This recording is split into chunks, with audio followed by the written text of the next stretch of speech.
Ian Martel, As Aventuras de Pi. Nota do autor. Este livro nasceu quando eu estava com fome. Deixe-me explicar direito. Na primavera de 1996, saiu meu segundo livro, um romance, no Canadá, e não fez lá muito sucesso. Os resenhistas ficaram desconcertados ou condenaram o romance com alguns elogios não muito entusiásticos. Os leitores, então, o ignoraram. Apesar de todos os meus esforços para bancar o palhaço ou o trapezista, o circo da mídia não alterou em nada esse quadro. O livro não aconteceu. Entre os volumes enfileirados nas prateleiras das livrarias, como crianças na fila para jogar beisebol ou futebol, o meu era aquele garoto desengonçado, nada atlético, que ninguém queria ver no seu time. Logo desapareceu de mansinho. O fiasco não me afetou muito. Eu já tinha migrado para outra história, um romance passado em Portugal em 1939. Só que estava inquieto e tinha algum dinheiro. Peguei então um avião para Bombay. Não é tão absurdo assim se você se der conta de 3 coisas. Que um tempinho na Índia é capaz de afugentar a inquietação de qualquer criatura viva. Por lá se pode fazer muita coisa com pouco dinheiro. E um romance passado em Portugal em 1939 pode ter muito pouco a ver com Portugal em 1939. Eu já tinha estado na Índia antes, no norte do país, por 5 meses. Nessa primeira viagem, cheguei ao subcontinente inteiramente despreparado. Na verdade, tinha uma palavra para me guiar. Quando falei dos meus planos com um amigo que conhecia bem o país, ele disse, assim sem mais nem menos. Lá na Índia se fala um inglês engraçado. Eles gostam de usar palavras como bamboozle para dizer enganar. Lembrei do que ele me disse quando o avião começou a descer em Delhi. Portanto, a palavra bamboozle era todo o preparo que eu tinha para encarar a riqueza, a balbúrdia, aquele jeito louco como as coisas funcionam na Índia. Usei essa palavra uma vez ou outra e, verdade seja dita, ela me foi muito útil. Para um funcionário de uma estação ferroviária, declarei: não acredito que a passagem seja tão cara assim. O senhor não está tentando me bamboozle, está? Ele sorriu e respondeu naquele tom meio cantado: não, senhor. Ninguém aqui bamboozle, ninguém. O preço é esse mesmo. Nessa segunda viagem à Índia, tinha uma noção melhor do que esperar e sabia o que queria. Me instalar num daqueles lugarejos nas montanhas e escrever o meu romance. Eu me via sentado diante de uma mesa, numa varanda bem grande, com anotações espalhadas à minha frente, junto de uma xícara fumegante de chá. Haveria colinas verdes, envoltas em névoa, espalhando-se aos meus pés, e os gritos estridentes dos macacos encheriam os meus ouvidos. O tempo estaria perfeito, exigindo uma suéter leve pela manhã e à noite e uma roupa de mangas curtas durante o dia. Nesse cenário, caneta na mão, em nome da mais pura verdade, eu transformaria Portugal em ficção.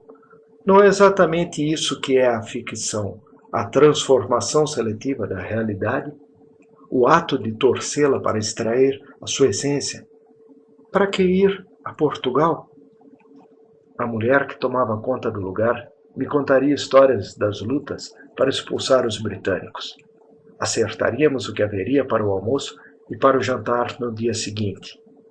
Quando terminasse a minha jornada diária de trabalho, eu sairia para dar umas voltas pelas encostas das plantações de chá. Infelizmente, o tal romance engasgou, tossiu e morreu. Foi lá em Materã, não muito longe de Bombaim, um lugarejo serrano onde havia alguns macacos, mas nenhuma fazenda de chá. Esse é um sofrimento comum entre escritores em potencial. O tema é bom, as frases também. Os personagens são tão cheios de vida que praticamente precisam de certidão de nascimento. O enredo que traçamos para eles é magnífico, simples e cativante. Fazemos a pesquisa, reunindo os fatos históricos, sociais, climáticos, culinários, que darão à nossa história o toque de autenticidade. O diálogo flui, estalando de tanta tensão. As descrições explodem em cores, contrastes e detalhes narrativos. Na verdade, a nossa história só pode ser maravilhosa, mas isso tudo acaba dando em nada. Apesar daquela promessa óbvia e luminosa, chega uma hora em que percebemos que o sussurro que vem nos atormentando, bem lá no fundo, está dizendo a mais pura e terrível das verdades. Não vai funcionar. Falta um elemento, aquela centelha que dá vida a uma história real, pouco importando se os fatos ou a comida estão corretos ou não. Emocionalmente, a nossa história está morta. Este é o X do problema. Essa descoberta é muito sofrida. Podem acreditar, ela nos deixa com uma fome tão grande que chega a doer. Lá de Mateirã, despachei pelo correio as anotações para o meu romance fracassado. Mandei tudo para um endereço fictício na Sibéria, com um endereço de remetente igualmente fictício na Bolívia. Quando o funcionário selou o envelope e o atirou num daqueles recipientes, sentei ali mesmo, tristonho e desanimado. E agora, Tolstói, que outras ideias brilhantes você tem para a sua vida? Foram as perguntas que me fiz. Bom, ainda tinha algum dinheiro, continuava me sentindo irrequieto. Levantei dali e saí da agência dos Correios para ir explorar o sul da Índia. Adoraria dizer, sou doutor, a todos aqueles que me perguntavam o que eu fazia na vida, já que, atualmente, os médicos são os provedores de magia e de milagres. Mas tinha certeza que teríamos um acidente de ônibus na primeira curva e, com todos aqueles olhos pregados em mim, teria de explicar, em meio ao choro e aos gemidos das vítimas, que era doutor em leis. Depois, diante dos pedidos de ajuda para processar o governo em razão daquele acidente, eu teria de confessar que, na verdade, era bacharel em filosofia. Aí, diante dos gritos de todos, querendo saber que sentido tinha aquela tragédia sangrenta, precisaria admitir que mal havia tocado em Kierkegaard e assim por diante. Resolvi me ater à humilde e dolorosa verdade. Pelo caminho, aqui e ali, deparei com a reação. Escritor? É mesmo. Tenho uma história para você. Na maioria das vezes, as histórias não passavam de anedotas, de fôlego curto e vida breve. Cheguei à cidade de Bon-Cherry, um minúsculo território da União ao sul de Madras, na costa de Tamil Nadu. Em termos de população e de tamanho, é uma parte pouco importante da Índia. Comparada a ele, a Ilha do Príncipe Edward é um gigante no mapa do Canadá. Mas a história lhe dá uma distinção especial, pois no passado, Pondicherry foi a capital do mais modesto dos impérios coloniais, a Índia Francesa.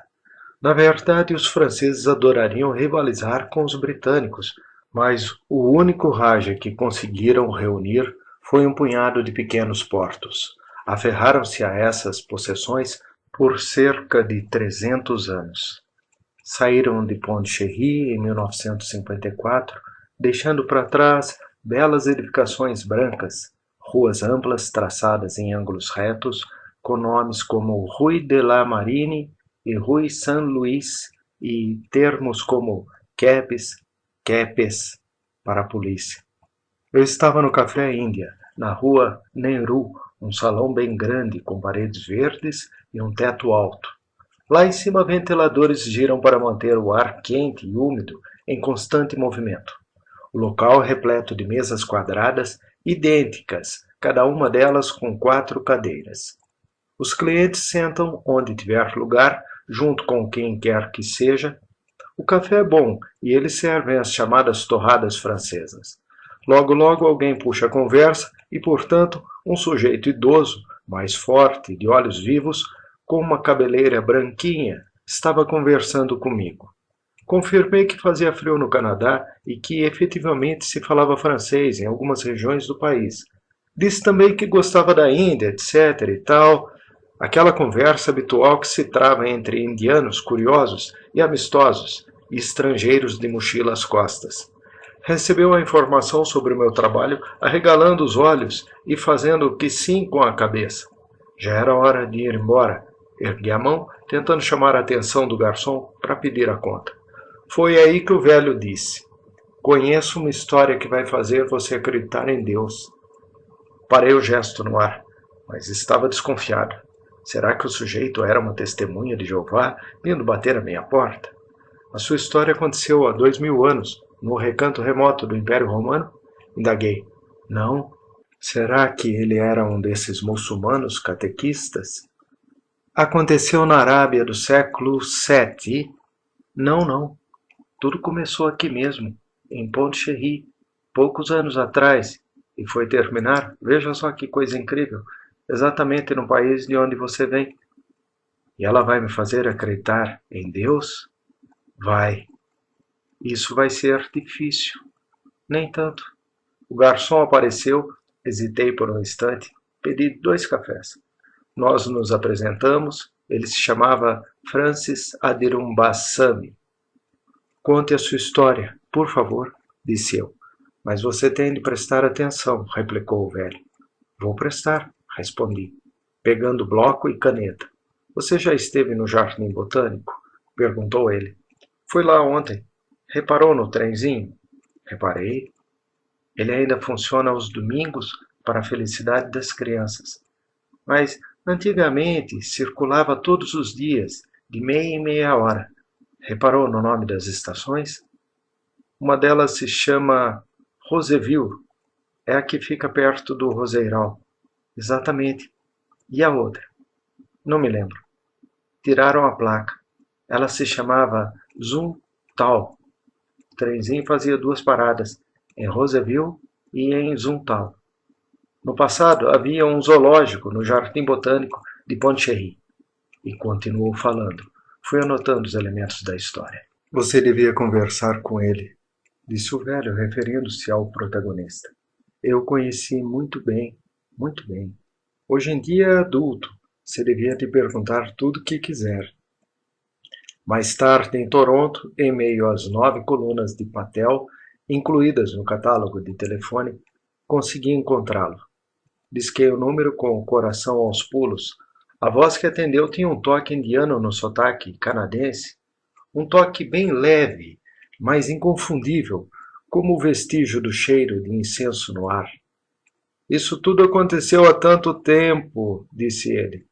Combinamos de nos encontrar e nos encontramos várias vezes. Ele me mostrou o diário que fez na época. Mostrou também os recortes amarelados de jornal que, por um instante, o tornaram obscuramente famoso.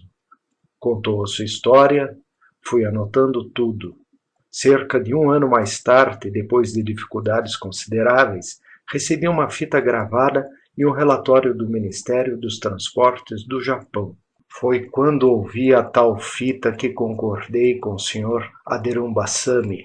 Era realmente uma história que nos faz acreditar em Deus.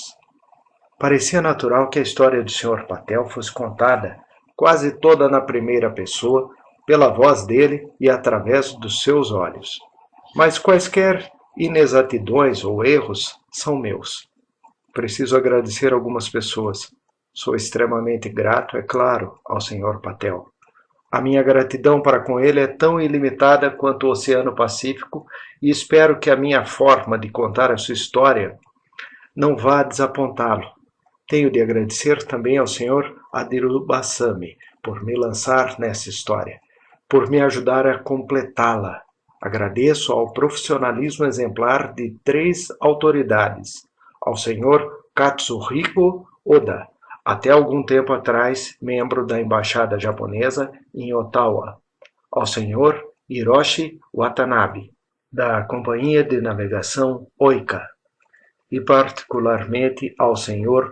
Tomohiro Okamoto, agora aposentado do Ministério dos Transportes do Japão. Já a centelha de vida devo ao Sr. Moacir Cicliar. Gostaria, enfim, de expressar a minha gratidão para com essa grande instituição, o Conselho Canadense para as Artes, sem cujo financiamento eu não teria conseguido dar conta dessa história que nada tem a ver com Portugal em 1939.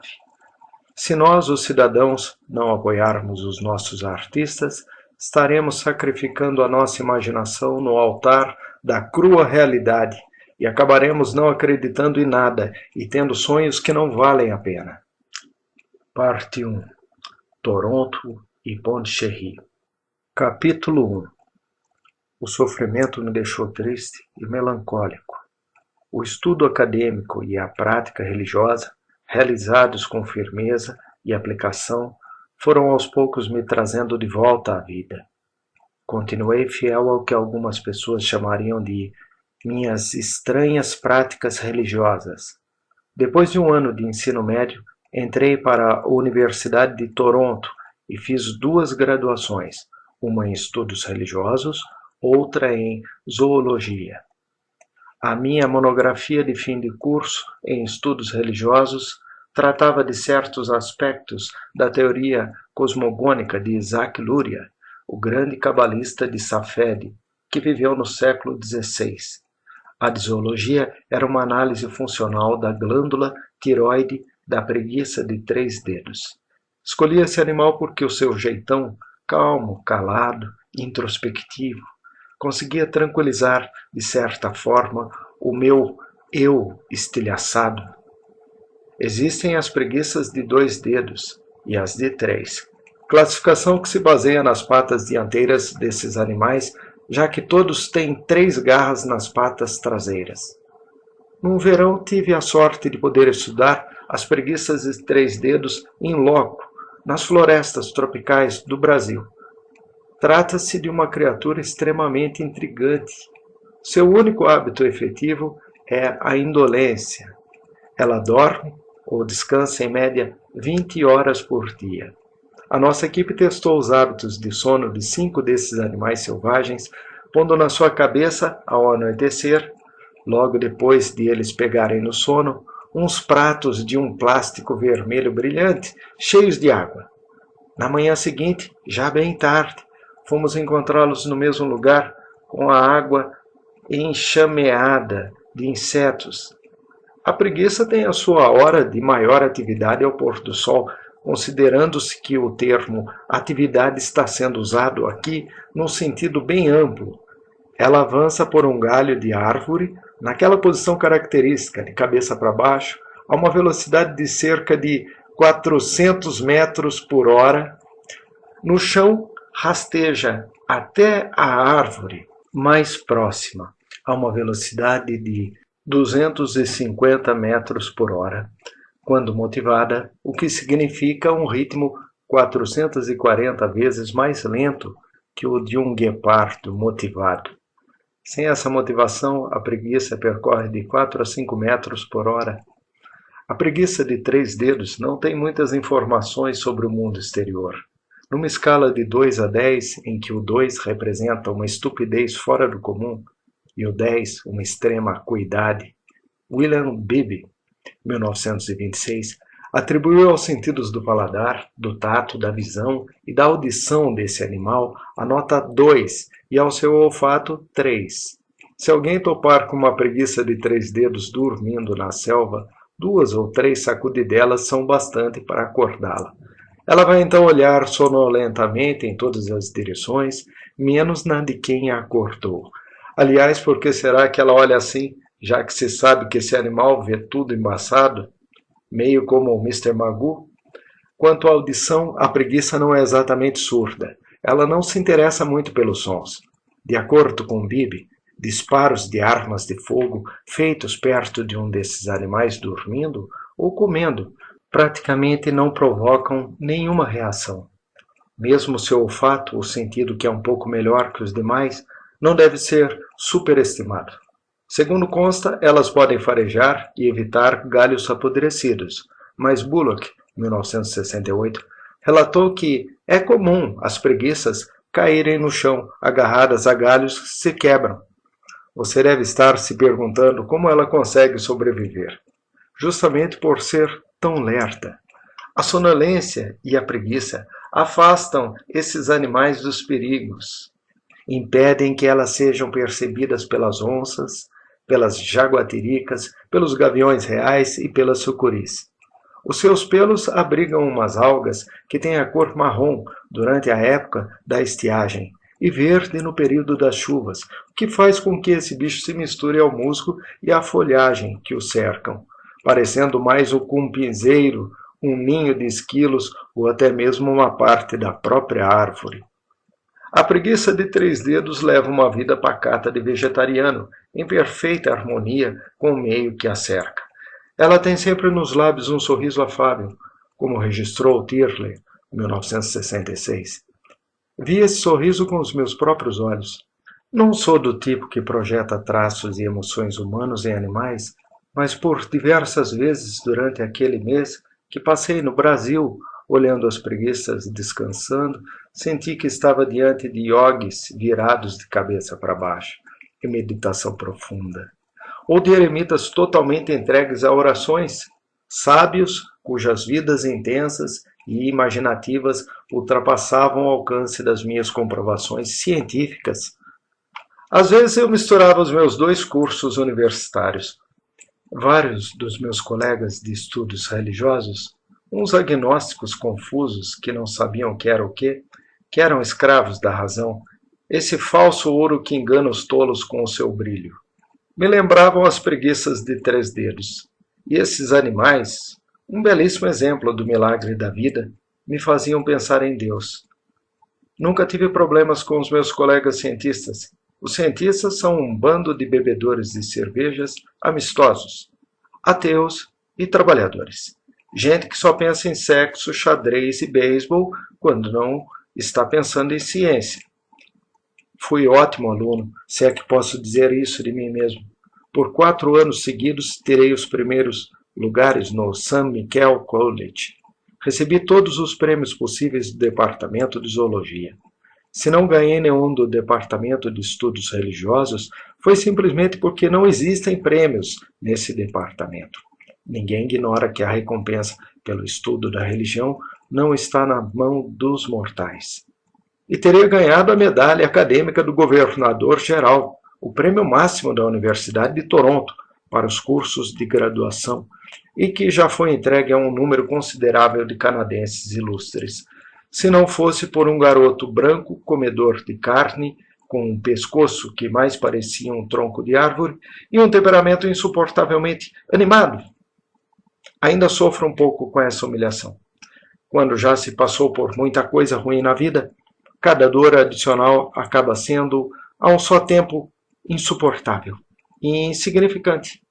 A minha vida é como um memento mori, pintado por algum artista europeu. Há sempre uma caveira sorridente ao meu lado para me lembrar que a missão humana é uma bobagem. Debocho dessa caveira. Olho para ela dizendo: você pegou o cara errado. Pode não acreditar na vida, mas eu não acredito na morte. Vai embora. A caveira dá uma risadinha e chega ainda mais perto de mim, o que não me espanta. Se a morte anda tão grudada à vida, não é por uma necessidade biológica, é por ciúme. A vida é tão linda que a morte se apaixonou por ela. E é um amor ciumento, possessivo, que tenta controlar o que pode. Mas a vida escapa a esse controle com a maior facilidade, perdendo apenas uma coisinha ou outra, sem grande importância. E para ela, a tristeza nada mais é que a sombra passageira de uma nuvem. O garoto branco também foi aprovado pelo Comitê de Bolsas de Estudos Rhodes. Gosto dele. Espero que a sua estada em Oxford tenha sido uma experiência enriquecedora. Se Lakshmi, a deusa da fortuna, resolver um dia ser generosa comigo, Oxford é a 5ª cidade na lista dos lugares que gostaria de conhecer antes de morrer, vindo depois de Meca, Varanasi, Jerusalém e Paris. Não tenho nada a dizer sobre a minha vida profissional, a não ser que as gravatas são um nó e, se invertidas, podem perfeitamente enforcar o homem, caso ele não tome cuidado. Adoro o Canadá.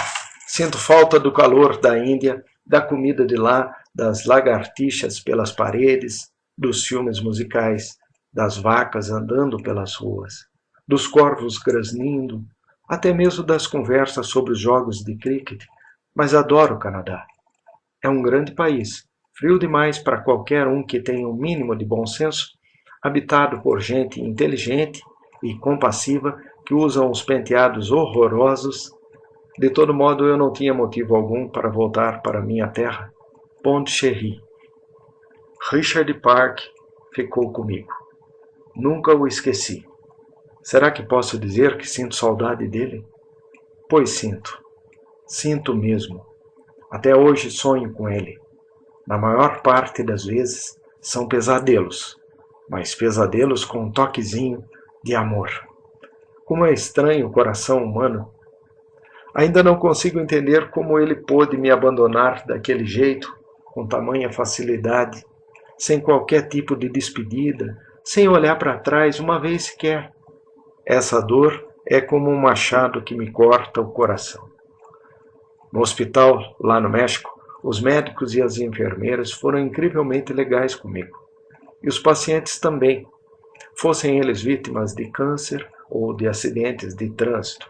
Bastava ouvirem a minha história para se aproximarem, mancando ou em cadeiras de rodas, eles próprios e os seus parentes, embora ninguém ali falasse inglês e eu não falasse espanhol. Sorriam para mim, apertavam a minha mão, me davam uns tapinhas na cabeça, deixavam comida e roupas de presente em cima da minha cama. Acabavam me fazendo ter acessos de riso ou de choro incontroláveis.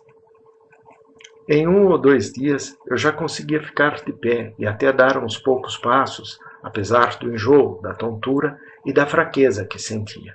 Os exames de sangue revelaram que eu estava anêmico e que a minha taxa de sódio estava elevadíssima, enquanto a de potássio estava bem baixa.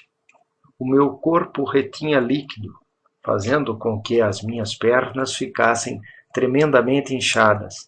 Parecia até que tinham me feito um enxerto de 2 patas de elefante.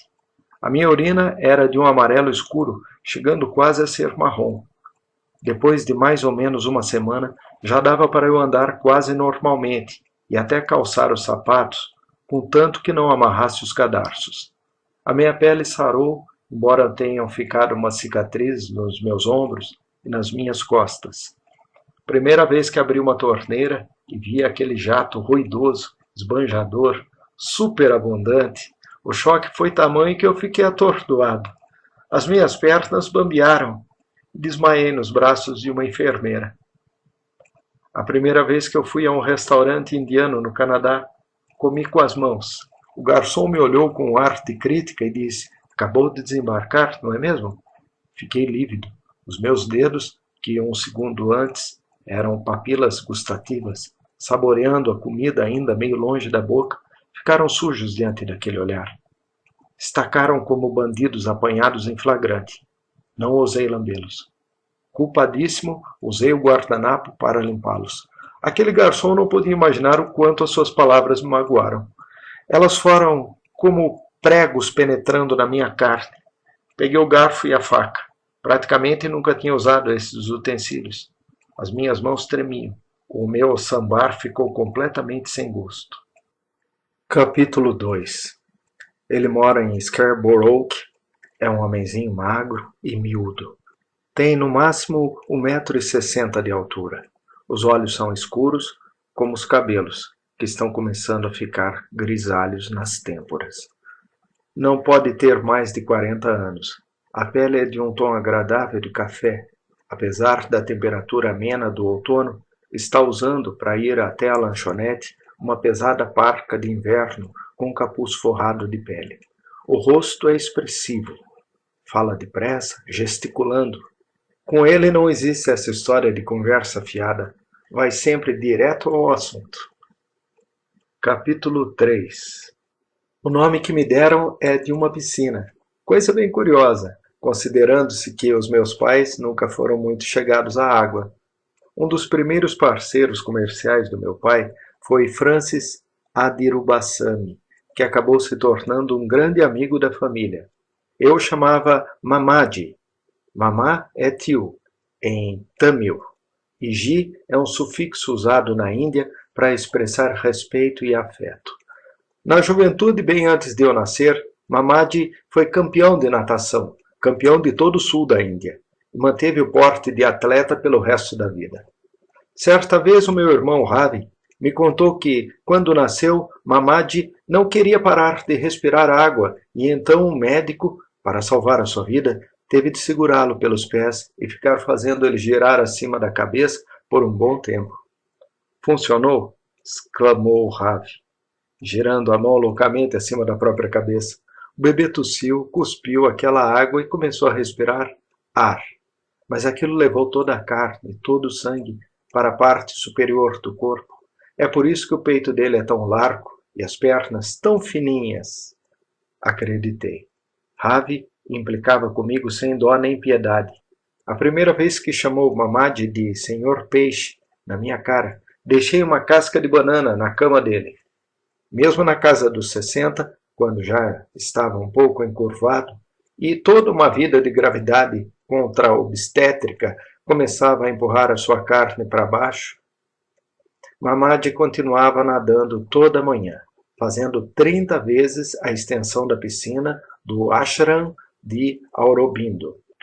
Bem que ele tentou ensinar os meus pais a nadarem, o máximo que conseguiu, porém, foi que entrassem na água do mar até os joelhos e ficassem fazendo com os braços uns movimentos tão ridículos que, se estivessem praticando nado de peito, mais pareceria que estavam andando em plena floresta, tentando afastar o mato alto à sua frente, ou se estivessem praticando nado livre, mais pareceria que estavam descendo o morro, batendo os braços para não cair.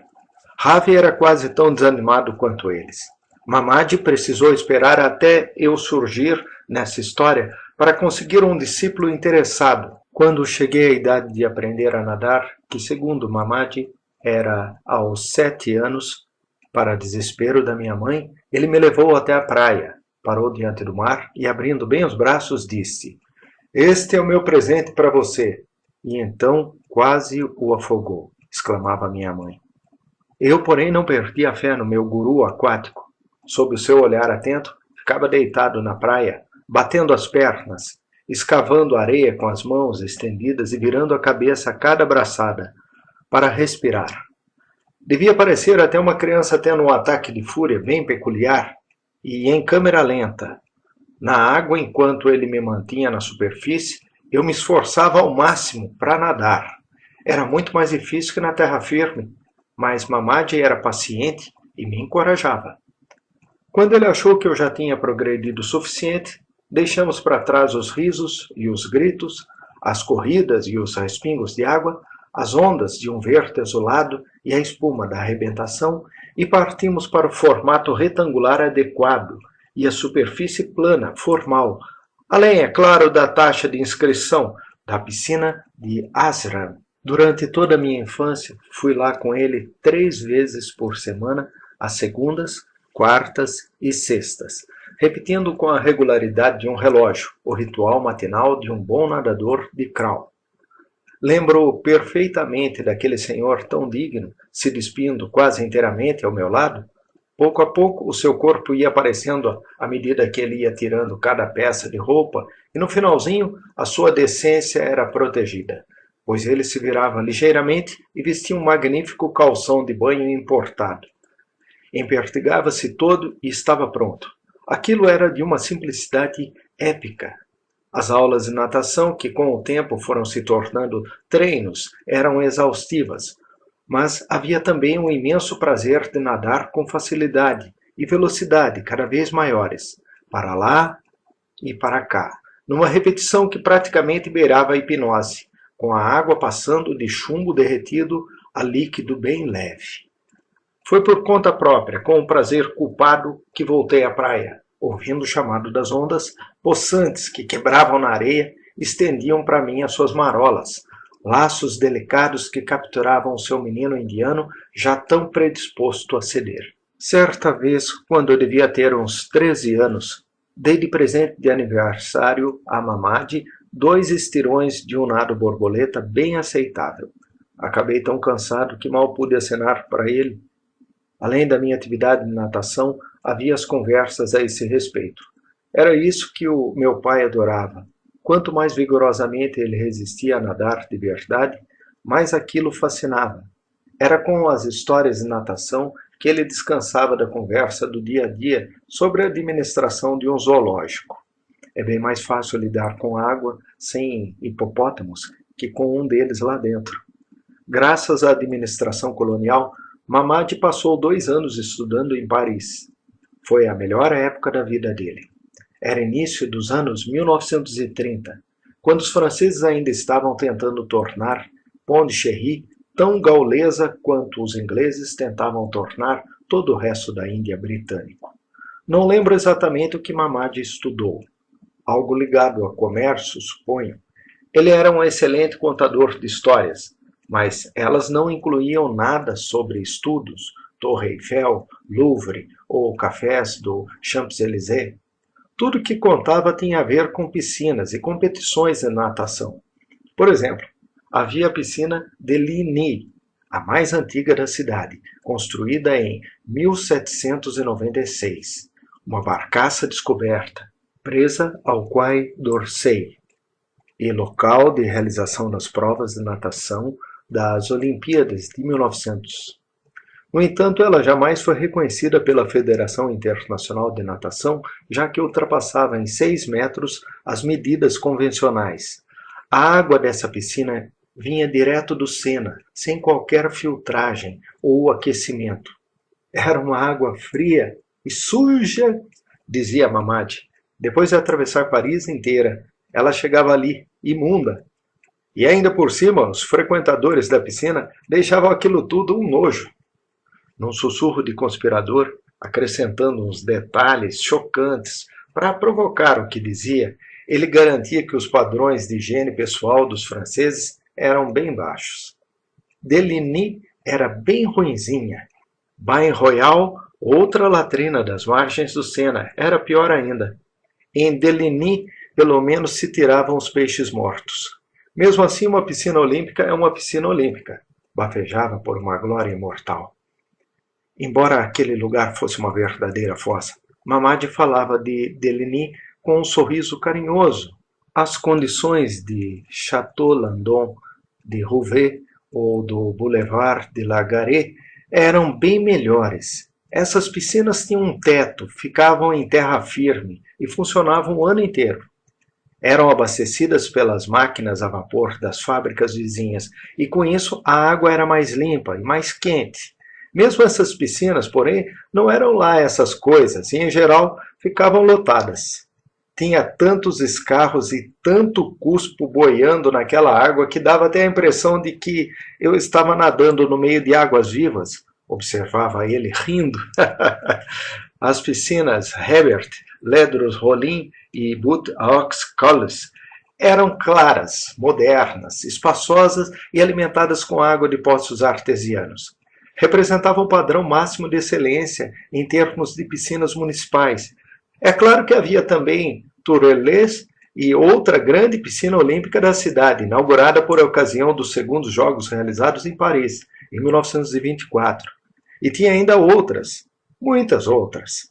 Mas, aos olhos de Mamad, nenhuma delas se equiparava à piscina Molitor. Na verdade, aquela era a glória aquática de Paris. Aliás, de todo o mundo civilizado. Era o tipo de lugar em que os deuses adorariam nadar. Molitor tinha a melhor equipe de natação de Paris. Havia 2 piscinas, uma a céu aberto e a outra coberta, ambas tão grandes quanto 2 pequenos oceanos. A coberta tinha 2 raias reservadas para nadadores que quisessem treinar. A água era tão limpa e tão clara que dava para ser usada para fazer o café da manhã. Havia um vestiário com cabines de madeira, azuis e brancas, que cercavam a piscina em 2 pisos. Olhando para baixo, dava para ver tudo e todos. Os funcionários que faziam uma marca de giz na porta para indicar que uma cabine estava ocupada eram uns velhos, meio mancos, amistosos com aquele jeitão mal-humorado. Não havia gritaria ou bagunça que conseguisse perturbá-los. Dos chuveiros saía uma água quente e gostosa. Havia ainda uma sauna e uma sala de ginástica. No inverno, a piscina externa se transformava em um rink de patinação. Tinha também um bar, uma lanchonete, um solário bem grande e até duas prainhas com areia de verdade. Cada azulejo, metal ou madeira reluzia. Era... Aquela era a única piscina que deixava Mamadi sem palavras, com a memória nadando tantas vezes para lá e para cá que nem dava para contar. Ele ficava ali recordando e o meu pai só sonhando. Foi assim que surgiu o meu nome quando cheguei a este mundo, um último e bem-vindo acréscimo à família. 3 anos depois do nascimento de Ravi, Piscine Molitor Patel. Capítulo 4. Fazia apenas 3 anos que a nossa boa e velha nação tinha se tornado uma república, quando seu tamanho aumentou graças a um pequeno território. Pondicherry entrou para a União da Índia no dia 1º de novembro de 1954. Um feito cívico exigia outro. Sem qualquer ônus, parte do terreno ocupado pelo Jardim Botânico de Pondicherry foi posta à disposição dos interessados em aproveitar uma excelente oportunidade comercial. E pronto, a Índia ganhou um zoológico novinho em folha, projetado e administrado de acordo com os princípios mais modernos e biologicamente saudáveis. Era um zoológico imenso que se estendia por vários acres, grande o bastante para que fosse necessário usar um trem para percorrê-lo. Embora tudo ali parecesse ir ficando cada vez menor à medida que eu crescia, inclusive o trem. Agora é tão pequeno que cabe na minha cabeça. Imagina um lugar quente e úmido, banhado de sol e repleto de cores brilhantes. A profusão de flores é constante. Tem árvores, arbustos e trepadeiras aos milhares. Figueiras sagradas, flamboyãs, búteas, paineiras vermelhas, jacarandás, mangueiras, jaqueiras e muitas outras que continuariam sendo ilustres desconhecidas se não fosse pelas plaquinhas instaladas aos seus pés.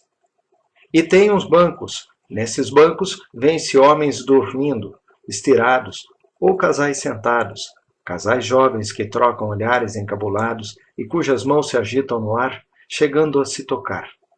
De repente, por entre as árvores altas e esguias, logo ali em cima, avistamos 2 girafas nos olhando com toda a calma. E as surpresas não param por aí. Pouco depois, tomamos o maior susto com a algazarra furiosa de um bando bem grande de macacos, que só não é mais barulhento que os gritos estridentes de pássaros estranhos. Chegamos a uma roleta. Distraidamente pagamos uma quantia módica. Entramos.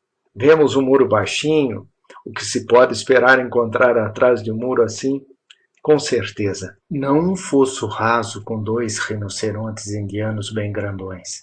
Mas é exatamente o que vamos encontrar. E ao virar a cabeça, topamos com um elefante que estava ali o tempo todo, tão grande que nem o notamos. E no lago percebemos que os hipopótamos estão boiando na água.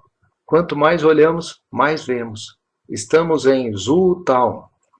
Antes de se mudar para Pondicherry, papai administrava um grande hotel em Madras.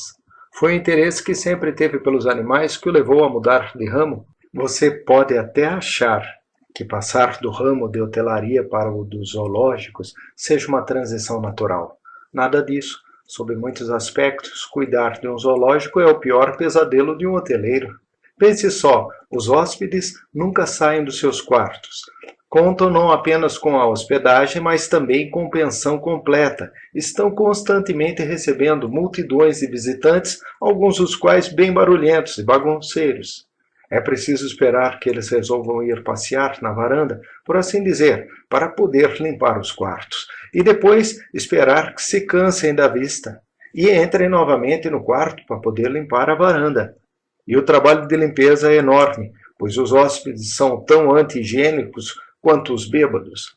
Cada um deles tem uma alimentação bem peculiar. Vive reclamando da demora no serviço e nunca, jamais, dá gorjetas. Para ser sincero, muitos apresentam desvios de conduta sexual, sendo terrivelmente reprimidos e sujeitos a explosões ocasiais de uma luxúria frenética, Outros, ao contrário, são abertamente depravados. Em ambos os casos, estão o tempo todo afrontando a administração com cenas grosseiras de sexo explícito e de incesto. Será que você gostaria de receber esse tipo de hóspede no seu hotel? O zoológico de Pondicherry era fonte de algum prazer e de muita dor de cabeça para o Sr. Santosh Patel, seu fundador, proprietário, diretor, chefe de uma equipe de 53 pessoas e o meu pai. Já para mim era o paraíso na terra. Crescer num zoológico só me deixou ótimas lembranças. Eu levava uma vida de príncipe. Que filho de Marajá tinha um quintal tão grande e luxuoso para brincar? Que palácio tinha tantos animais assim? Na infância, o meu despertador era um bando de leões. Os bichos não eram nenhum relógio suíço, mas podia-se contar que rugiriam loucamente entre 5:30 e 6 horas. O café da manhã era marcado pelos berros e gritos dos bugios, dos mainás e das cacatuas, das molucas. Eu saía para a escola sob o olhar benevolente não apenas da minha mãe, mas também das lontras e de olhinhos brilhantes, do robusto bisão americano e dos orangotangos que bocejavam, se espreguiçavam. Tinha de olhar para cima quando passava debaixo de certas árvores para evitar que os pavões reais cagassem em mim. Mas valia passar perto das árvores que abrigavam as grandes colônias de morcegos das frutas. Aquela hora da manhã, o único ataque que podia sofrer por lá eram os concertos desafinados dos gritos e da falação desses animais. A caminho da saída, eu podia parar perto do terrário para dar uma olhadinha nos sapos luzidios de um verde brilhante, ou amarelos e azuis escuros, ou ainda marrons e verdes claros. Ou podiam ser pássaros que chamavam a minha atenção, flamingos rosados, cisnes negros ou casuares unicaraculados. Ou algo menor, como pombas diamante, estorninhos metálicos, periquitos de face rosa, periquitos de cabeça preta ou periquitos de testa laranja. Não havia a menor chance de elefante, focas, grandes felinos ou ursos estarem circulando por ali, mas os babuínos, os mangabês, os gibões, os macacos em geral, os veados, as andas, as lhamas, as girafas, os mangustos eram madrugadores. Toda manhã, antes de sair pelo portão principal, eu tinha uma última visão a um só tempo comum e inesquecível. Uma pirâmide de tartarugas, o focinho irisdescente de um mandril, o silêncio majestoso de uma girafa, a boca amarela obesa e aberta de um hipopótamo, a escalada usando bico e patas de uma arara numa tela de arame, a saudação do bico de tamanco batendo o bico, a expressão senil e lasciva de um camelo. E toda essa riqueza era avistada às pressas, enquanto eu ia correndo para a escola. Só depois das aulas eu podia descobrir com toda a calma o que é ter um elefante revistando as nossas roupas na esperança de encontrar alguma castanha escondida, ou um orangotango catando a nossa cabeça à procura de carrapatos para um lanchinho e vê-lo arfar, desapontado, ao constatar que a nossa cabeça é uma despensa pobre. Adoraria ser capaz de expressar a perfeição de uma foca deslizando na água, de um macaco-aranha se balançando de um lado para o outro, ou de um leão fazendo o simples gesto de virar a cabeça. Mas a língua naufraga em mares como esses. Se quiser sentir essas sensações, é melhor imaginá-las mentalmente. Nos zoológicos, como na natureza, os melhores horários para visitas são ao amanhecer e ao pôr do sol. É quando a maioria dos animais está despertando. Eles se espreguiçam, deixam as suas tocas e, pé ante pé, vão se aproximando da água. Exibem a sua indumentária, cantam os seus cantos, voltam-se uns para os outros e praticam os seus ritos. É grande a recompensa para o olho alerta e o ouvido atento. Nem sei dizer quantas horas e horas eu passava ali, como testemunha silenciosa das mais preciosas e variadas expressões de vida que embelezam o nosso planeta. Às vezes isso é algo tão brilhante, tão vigoroso, tão estranho e tão delicado que chega a entorpecer os sentidos. Já ouvi praticamente tantas bobagens sobre os zoológicos quanto sobre Deus e a religião. Pessoas bem intencionadas, mas desinformadas, acham que na natureza os bichos são felizes, porque vivem livres. Em geral, essa gente tem em mente algum desses belos e grandes predadores, como um leão ou um guepardo. Raramente se exalta a vida de um gnu ou de um aardvark. Todos imaginam um animal selvagem vagando pela savana em passeios digestivos, depois de devorar uma presa que aceita contrita a sua sina, ou fazendo seus exercícios de corrida para manter a linha depois de exagerar na refeição. Imaginam esse animal de olho na própria cria, orgulhoso e carinhoso, e a família inteira fitando o pôr do sol lá dos galhos das árvores, suspirando de prazer.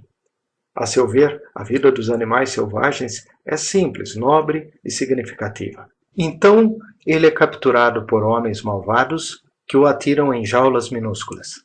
Acabou-se a tal felicidade. Com todas as forças, o bicho deseja recuperar a liberdade e faz tudo que pode para escapar. Depois de um longo tempo privado da sua liberdade, torna-se uma sombra de si mesmo, fica literalmente aniquilado. É isso que certas pessoas imaginam. Mas as coisas não são bem assim. Na natureza, os bichos levam uma vida de compulsão e necessidade dentro de uma hierarquia social impiedosa, num habitat em que o medo existe em altíssima escala e a comida é escassa. O território precisa ser constantemente defendido e os parasitas eternamente suportados. Qual o significado da liberdade num contexto como esse? Na prática, os animais não são livres no espaço nem no tempo, e tampouco nas suas relações pessoais.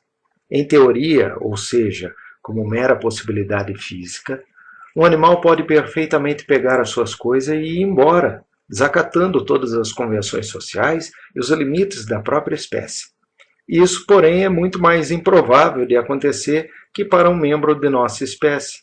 Um comerciante, digamos, com todos os vínculos habituais, família, amigos, sociedade, pode largar tudo e abandonar a própria vida, levando apenas a roupa do corpo e uns trocados no bolso. Se um homem, a mais ousada e inteligente das criaturas, não vai ficar vagando de um lugar a outro sem conhecer ninguém, sem se ligar a ninguém, por que um animal que é, por temperamento, muito mais conservador faria isso? Porque é isso que eles são, conservadores. Poderíamos até dizer que são reacionários. A mais ínfima das mudanças é capaz de deixá-los aborrecidos. Na verdade, querem que tudo seja do mesmo jeito, dia após dia, mês após mês. Para eles, surpresas são algo extremamente desagradável. Dá para perceber isso nas suas relações espaciais. Um animal habita o seu espaço, seja no zoológico ou na natureza. Do mesmo jeito que as peças de xadrez se movem pelo tabuleiro, de forma significativa.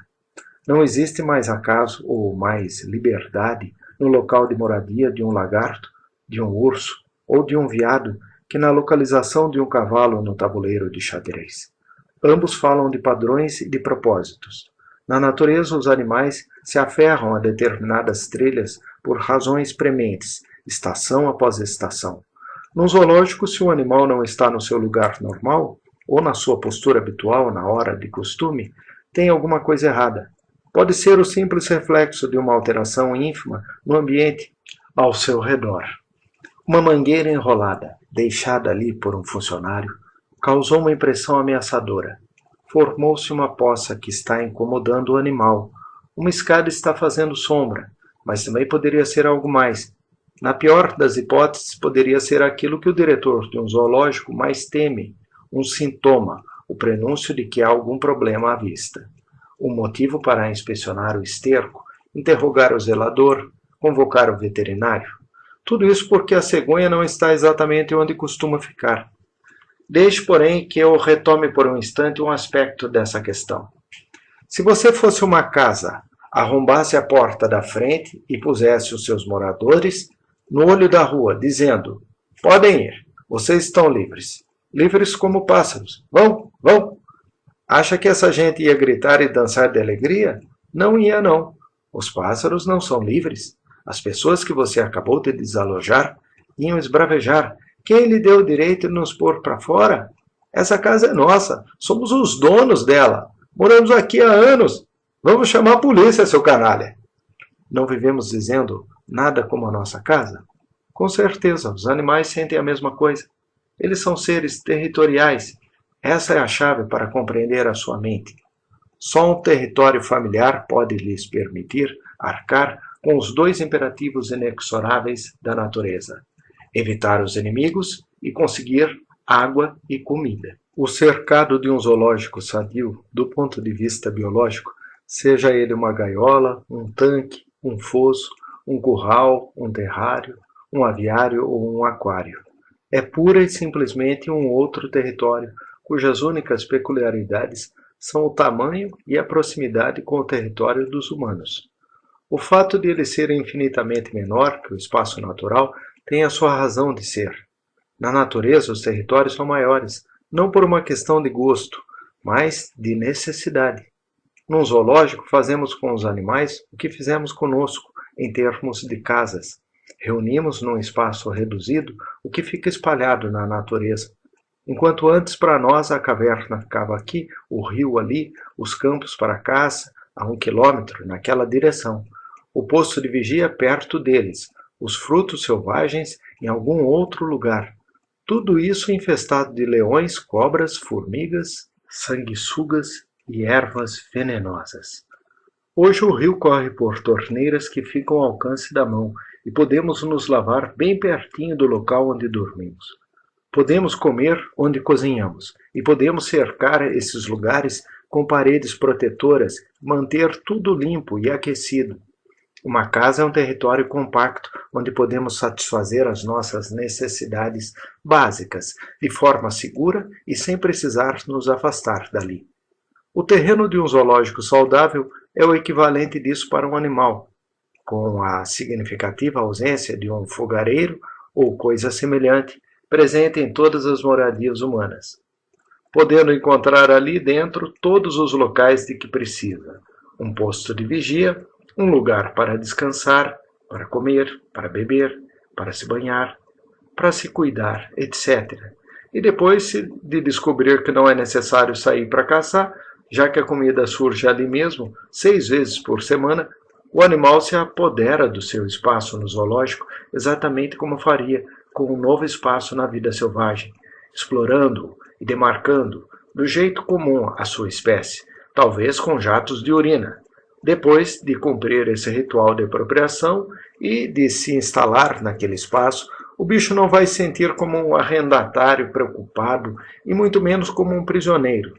Na verdade, vai se sentir um proprietário e vai se comportar, naquele cercado, exatamente como faria no seu território selvagem, inclusive defendendo, com unhas e dentes, caso alguém tente invadi-lo.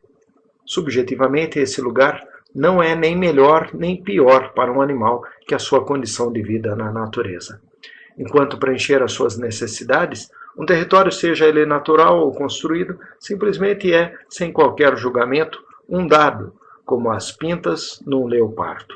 Pode haver até quem alegue que, se um animal pudesse escolher, com inteligência, optaria por viver num zoológico, já que a maior diferença entre esse tipo de estabelecimento e a vida na natureza é a ausência de parasitas e de inimigos, e a abundância de comida. No primeiro, a respectiva abundância e escassez dessas coisas no segundo. Pense nisso. O que seria melhor? Ser instalado no RITS com serviço de copa gratuito e acesso ilimitado a cuidados médicos? Ou ser um sem-teto, sem uma alma caridosa que cuidasse de você? Os animais, porém, são incapazes de tal discernimento. Dentro dos limites da sua própria natureza, eles se viram com o que têm. Um bom zoológico é um lugar regido por uma coincidência cuidadosamente elaborada. Exatamente ali onde um bicho nos diz: não entre. Com a sua urina ou qualquer outra secreção, nós lhe dizemos: não saia. Com as cercas e barreiras, sob tais condições de paz diplomática, todos os animais ficam satisfeitos. Nós podemos relaxar e uns e outros podemos nos observar mutuamente. Na literatura especializada é possível encontrar legiões de exemplos de animais que podiam ter fugido, mas não o fizeram, ou que fugiram e acabaram voltando. Tem o caso de um chimpanzé cuja jaula foi deixada destrancada e se abriu. Cada vez mais aflito, o bicho começou a gritar e a tentar fechar a porta, inúmeras vezes, sempre com um barulho ensurdecedor. Até que o zelador, alertado por um visitante, tratou imediatamente de remediar a situação. No zoológico europeu, um grupo de corças escapou do curral quando esqueceram a porteira aberta, e com medo dos visitantes, os bichos correram para a floresta mais próxima, onde já existia um bando desses mesmos animais que comportaria outros tantos.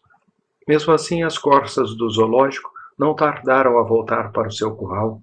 No outro lugar, um funcionário que passava por seu local de trabalho de manhã, bem cedinho, carregando umas tábuas, viu apavorado um urso surgir da bruma matinal, vindo direto na sua direção, com passos firmes. O sujeito largou as tábuas no chão e saiu correndo. A equipe do zoológico logo saiu à procura do animal fugitivo. Foram encontrá-lo de volta ao seu cercado, depois de ultrapassar o fosso, repetindo o que tinha feito para sair. Passar por uma árvore que havia caído. Todos acharam que o barulho das tábuas no chão o tivesse assustado. Não vou insistir mais. Não tenho a intenção de defender os zoológicos. Podem fechar todos eles se quiserem. Esperemos que o que resta dos animais selvagens possa sobreviver no que resta da natureza. Sei que os zoológicos não gozam mais das boas graças das pessoas. A religião enfrenta o mesmo problema. Certas ilusões acerca da liberdade os contaminaram a ambos. O de Pondicherry já não existe. Os seus fossos foram aterrados, as jaulas desmontadas. Hoje em dia, circulo por ele no único lugar que lhe restou, a minha memória. Capítulo 5. A história do meu nome não acaba com ele. Quando alguém se chama Bob, ninguém lhe pergunta como é que se escreve. Não é o que acontece com Piscinet, Molitor, Patel. Alguns achavam que era P-Sing. Deduziam que eu fosse Sikh e ficavam se perguntando por que não estaria usando um turbante. Na época da faculdade fui uma vez a Montreal com os amigos. Certa noite, eu é que tive de pedir as pizzas. Já não aguentava mais aquela gente que falava francês cair na gargalhada ao ouvir o meu nome. Portanto, quando o sujeito ao telefone perguntou o seu nome, por favor, respondi, sou quem sou. Meia hora mais tarde, chegaram 2 pizzas para um tal de sou quem sou. É verdade que as pessoas que conhecemos podem nos modificar. E às vezes, de uma forma tão profunda que depois disso não somos mais os mesmos, nem com relação ao nosso nome. O apóstolo Simão, que passa a se chamar Pedro, Mateus, também chamado Levi, Nataniel, que é também Bartolomeu, Judas, não o Iscariotes, que assumiu o nome de Tadeu, Simeão, que ficou conhecido como o Negro, Saulo, que passou a ser Paulo. O meu soldado romano estava parado no pátio da escola uma manhã, quando eu tinha 12 anos. Eu tinha acabado de chegar. Ele me viu e um lampejo de gênio do mal se acendeu na sua mente estúpida. Erguendo o braço, apontou para mim e, aos berros, gritou meu nome, acentuando a primeira sílaba em vez da segunda, como na palavra francesa. Olha aí, Piscine, Patel! Resultado, o que se ouviu foi pissing, mijando, em inglês, a língua que todos falávamos ali. Num segundo, todo mundo estava rindo. Fiquei para trás quando fizemos fila para ir para a sala. Fui o último a entrar, envergando a minha coroa de espinhos. A crueldade das crianças não é novidade para ninguém. As palavras atravessavam o pátio e chegavam aos seus ouvidos sem terem sido provocadas, sem terem sido convocadas. Pare! Já estou quase mijando de tanto rir. Ou então, o que está fazendo aí, de cara para a parede? Está mijando? E outras gracinhas do gênero. Eu ficava paralisado, ou, ao contrário, continuava o que estava fazendo, fingindo que não tinha ouvido. O som desaparecia, mas a dor permanecia ali, como o cheiro de mijo bem depois que ele já evaporou. Os professores começaram a fazer a mesma coisa. Devia ser o calor, mas, para o fim do dia, a aula de geografia, que pela manhã tinha sido tão animada no início do dia, foi ficando seca e poeirenta. A de matemática, no começo, tão precisa, ficou incoerente. No cansaço da tarde, enquanto enxugavam a testa e a nuca com o lenço, sem pretender ofender ou fazer os outros rirem, até os professores esqueciam a fresca promessa aquática do meu nome e o distorciam de um jeito vergonhoso. Através de modulações quase imperceptíveis, dava para eu ouvir a alteração. Era como se a língua deles fosse um carroceiro conduzindo cavalos selvagens. Todos lidavam bastante bem com a primeira sílaba, pis. Mas, no fim das contas, o calor se tornava excessivo e eles perdiam o controle dos seus corcéis e já estavam espumando e não conseguiam fazê-los escalar a segunda sílaba, sine, que acabava então desaparecendo, quase por completo. Mais uma vez, ia tudo por água abaixo. A minha mão se levantava para responder e eles me autorizavam a falar com sim, pisse. Era comum o professor nem perceber do que tinha acabado de me chamar. Ficava me olhando por um instante, com aquele ar cansado, perguntando-se por que eu não respondia a pergunta feita. E às vezes a turma inteira, tão arrasada quanto eu mesmo por aquele calor, também não reagia. Nem uma risadinha, nem um sorriso. Mas eu sempre ouvia a ofensa. Passei meu último ano no colégio St. Joseph, me sentindo como o profeta Maomé, que Deus o tenha, sendo perseguido em Meca. Mas, assim como ele planejou a fuga para Medina, a Hégira, que marcou o início da era muçulmana, planejei a minha e o início de um novo tempo para mim. Ao sair do St. Joseph, fui para o Petit Seminaire, a melhor escola particular de ensino médio que havia em Pondicherry. Ravi já estava estudando ali e, como todos os irmãos menores, fui obrigado a seguir os passos de um irmão mais velho bem popular. Ele era o atleta da sua geração naquele colégio, excelente lançador e batedor possante, capitão do melhor time de cricket da cidade, o nosso próprio Kapil Dev. O fato de eu nadar não significava nada. Ao que parece, é uma lei da natureza humana. Desconfia-se que aqueles que moram à beira-mar sejam nadadores, exatamente como os que moram nas montanhas devem ser alpinistas. Mas viver à sombra de alguém não era a fuga que eu tinha previsto. Embora adotasse qualquer outro nome que não fosse Pisink, até mesmo irmão de Ravi, meu plano era melhor que isso. Resolvi botá-lo em prática já no meu primeiro dia de colégio e na primeira aula. Ali na sala haviam outros alunos do St. Joseph. A aula começou como todas elas começam, pela apresentação. Íamos dizendo o nosso nome do nosso lugar, seguindo a ordem das carteiras em que estávamos sentados. Ganapati Kumar, disse Ganapati Kumar. Vipinath, disse Vipinath. Shansrul Huda, disse Shansrul Huda. Peter Dharmaraj, disse Peter Dharmaraj. Cada nome gerava uma marquinha numa lista e uma rápida olhadela mnemônica por parte do professor. Eu estava nervosíssimo. Ajit Geadson, disse Ajit Geadson, a 4 carteiras de mim. Sampat Saroja, disse Sampat Saroja, a 3 carteiras. Stanley Kumar, disse Stanley Kumar, a 2 carteiras. Sylvester Navin, disse Sylvester Navin, bem na minha frente. Tinha chegado a minha vez. Era hora de derrotar Satã. Medina, me aguarde. Levantei do meu lugar e fui direto ao quadro negro. Antes que o professor pudesse dizer uma palavra que fosse, peguei um giz e fui dizendo enquanto escrevia. O meu nome é Piscine Molitor Patel, conhecido como... Sublinhei 2 vezes as 2 primeiras letras do meu nome. Pi Patel. Só por precaução acrescentei. Pi igual 3,14. e tracei um grande círculo que depois dividi em dois com a linha do diâmetro, para evocar a lição mais elementar de geometria. O silêncio foi total. O professor ficou olhando para o quadro. Eu prendi a respiração. Então ele disse: "Tudo bem, Pi. Pode ir se sentar. Da próxima vez, peça permissão para sair da sua carteira." "Sim, senhor." E ele assinalou o meu nome na lista e olhou para o aluno seguinte. "Mansur Ahmed", disse Mansur Ahmed. E eu estava salvo. "Gautama Selvaraj", disse Gautama Selvaraj. Agora podia respirar. "Arun Anadi", disse Arun Anadi. Era um novo começo. Repeti a façanha com todos os professores. A repetição é importante nos treinamentos, não apenas dos bichos, mas também dos seres humanos.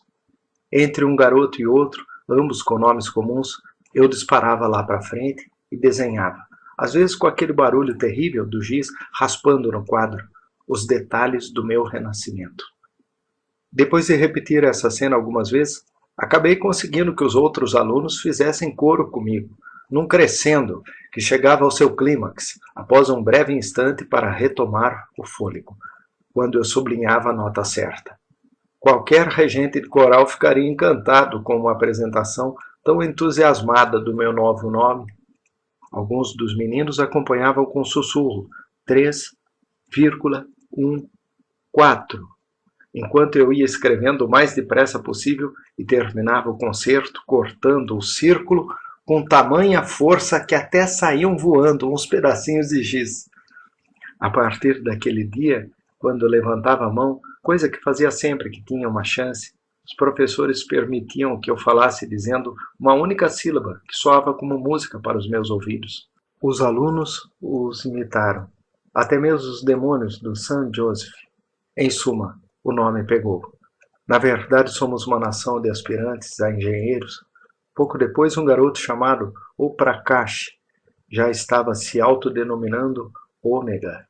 Outro se apresentava como Y, e por algum tempo houve um Gama, um Lambda e um Delta. Mas eu fui o primeiro e o mais duradouro dos gregos do Petit Seminaire. Até o meu irmão, capitão do time de cricket, o deus local, aprovou o apelido. Na semana seguinte me chamou a um canto. "Que história é essa de apelido que andam dizendo por aí?" perguntou ele. Fiquei calado, porque fosse qual fosse a gozação que vinha pela frente, ela ia vir. Não havia como evitá-la. "Não sabia que você gostava tanto de banheiros." "Banheiros?" Olhei ao meu redor. Ninguém devia ouvir o que meu irmão ia dizer, muito menos um dos seus puxa-sacos. "Não entendi, Ravi", sussurrei. "Por mim tudo bem, irmão. Qualquer coisa é melhor que piscine. Até mesmo pi, pi." Quando estava se afastando, sorriu e acrescentou: "O seu rosto está meio vermelho." Mas foi tudo o que disse. E com isso, naquela letra grega que parece uma cabaninha com um teto de zinco corrugado, naquele número evasivo, irracional, com o qual os cientistas tentavam compreender o universo, eu encontrei refúgio. Capítulo 6. Ele cozinha maravilhosamente.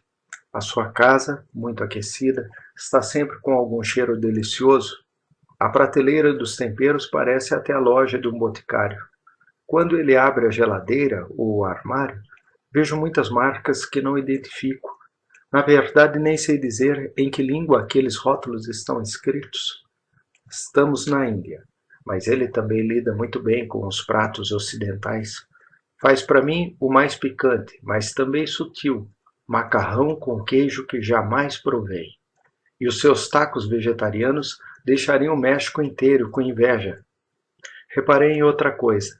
Os armários deles são abarrotados. Por trás de cada porta, em cada prateleira, existem montanhas de latas e pacotes muito bem arrumadinhos, uma provisão de comida que duraria todo o tempo do cerco de Leningrado. Capítulo 7. A minha sorte foi ter uns poucos professores realmente bons na juventude, homens e mulheres que entraram na minha cabeça escura e acenderam um fósforo. Um deles foi Satish Kumar, meu professor de biologia no Petit Seminaire, e comunista, engajado, que vivia torcendo para Tamil Nadu parar de eleger astros do cinema e seguir o exemplo de Kerala. A aparência dele era bem peculiar. O topo da cabeça era calvo e pontudo, já as bochechas eram as mais impressionantes que jamais vi. E os ombros estreitos eram seguidos de uma barriga considerável, que parecia até a base de uma montanha. Só que a montanha se perdia no ar, pois parava de repente e desaparecia dentro das calças, na horizontal. Para mim era um mistério como aquelas perninhas de graveto aguentavam o peso que carregavam. O fato é que aguentavam, embora às vezes fizessem uns movimentos surpreendentes, como se aqueles joelhos pudessem se dobrar em todas as direções. O formato do corpo dele era geométrico. O professor Kumar parecia dois triângulos, um menor, outro maior, equilibrados em duas linhas paralelas. Mas na verdade ele era orgânico. Tinha muitas verrugas e uns tufos de pelos pretos saindo das orelhas, e era muito afetuoso. O seu sorriso ocupava toda a base daquela cabeça triangular. O professor Kumar foi o primeiro ateu assumido que conheci. Não foi na sala de aula que descobri isso, e sim no zoológico. Ele ia até lá regularmente, lia as plaquinhas e as descrições explicativas e fazia uns gestos de aprovação diante de todos os animais que via. Para ele, cada bicho era um triunfo da lógica e da mecânica, e a natureza como um todo era uma ilustração excepcionalmente bem feita da ciência. Aos seus ouvidos, quando o animal sentia a necessidade de acasalar, estava dizendo Gregor Mendel, lembrando o pai da genética. Quando era hora de demonstrar coragem, Charles Darwin, o pai da seleção natural.